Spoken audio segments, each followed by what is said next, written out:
when I'm fairly certain we've only been to North Bay once. It's possible. What's that? What happened? Did someone just yell Sudbury? Should we do another tour of Ontario and play a bunch of other places?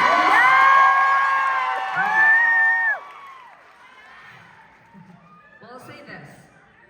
I have a very strong memory of the first time we came to North Bay. Do you want to hear about it? Great. Some of you might be too young to know a movie called Blair Witch Project. But Sarah and I, when we were 18, we flew to Toronto for a couple weeks, you know, fresh out of high school, didn't have a credit card, didn't even have cell phones yet. Just give you a timestamp of where we were at, okay? Like short spiky hair, just cut all our hair off and come out.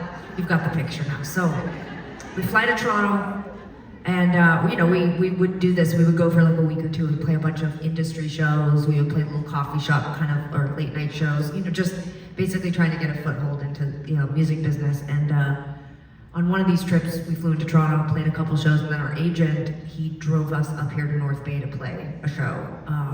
We played very early. The only thing I remember is that Amy Sky was like, I think the headliner that night. Yeah, and but we couldn't get hotels or anything. Our agent, we just left immediately after we played. We probably played at like 6 or something, and then we just drove all the way back to Toronto. But when we got to Toronto, before we came to North Bay, we went to the theater and we saw Blair Witch Project.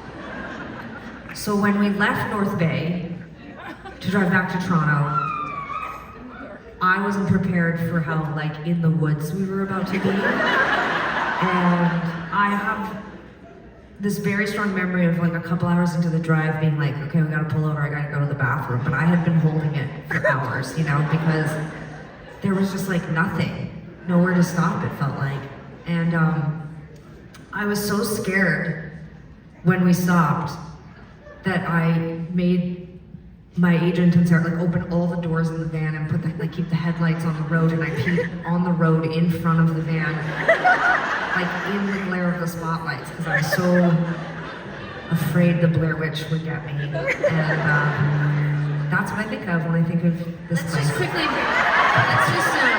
Let's just quickly make a note of how I didn't chastise you for telling a scary story in front of maybe one child who was here. I didn't explain what it is. You know, the kid would just be like, I mean, everyone knows witches are amazing. So it's they'd be like, oh, Blair Witch, that sounds cool. My memory from that trip is that we saw Blair Witch Project, and we also were still living at home with our mom. We just had gotten out of high school, and we were working and traveling. We felt very independent. You know, I was having my first serious relationship with a girl, the whole thing. But I just remember we got to Toronto, and this really nice person who we'd met in the industry, which sounds like the beginning of another kind of horror film, had said, if you ever come through Toronto, you should stay at my house. And so we stayed at her house. She happened to not be there, so she just left her keys in the mailbox, and we stayed at her house. And her house was big, it was kind of like one of those it's a townhouse. Yeah, but they don't call them that here. A row house, brownstone. Well, it wasn't a townhouse. That's it. Townhouse always makes me think of we're gonna go off stage. We're gonna get in touch with her. We're gonna find out. No, it's classic kind of Toronto, just brownstone. It was a brownstone type thing, and it had multiple floors and had multiple bedrooms with multiple beds.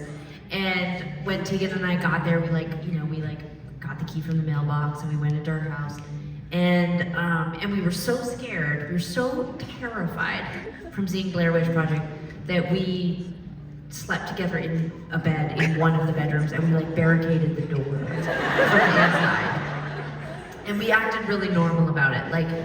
There's multiple bedrooms, but it just makes more sense to sleep in here together and then we'll just push some furniture in front of the door. Like, we were so scared, we were kids, you know, we just like kids. Well, that is a legitimately scary movie, I don't think. It was scary, we were scared. And we didn't like have anyone to call to be like, we're scared. I mean, our mom, I guess, but on the other side of the country. So we just like we did what we could do. We fortified the space, and we just like, for the rest of the trip, even if we were fighting, like we fought all the time, like every other second we were fighting, but we would just be like fighting, like completely miserable and screaming at each other, and then we'd be like, it's time for bed, and we'd go into the same bedroom, push the furniture. Like, we despised each other, but we were like, but we'll live or die together. If the Blair Witch comes, she comes for us both. Is she in the end? She is, right?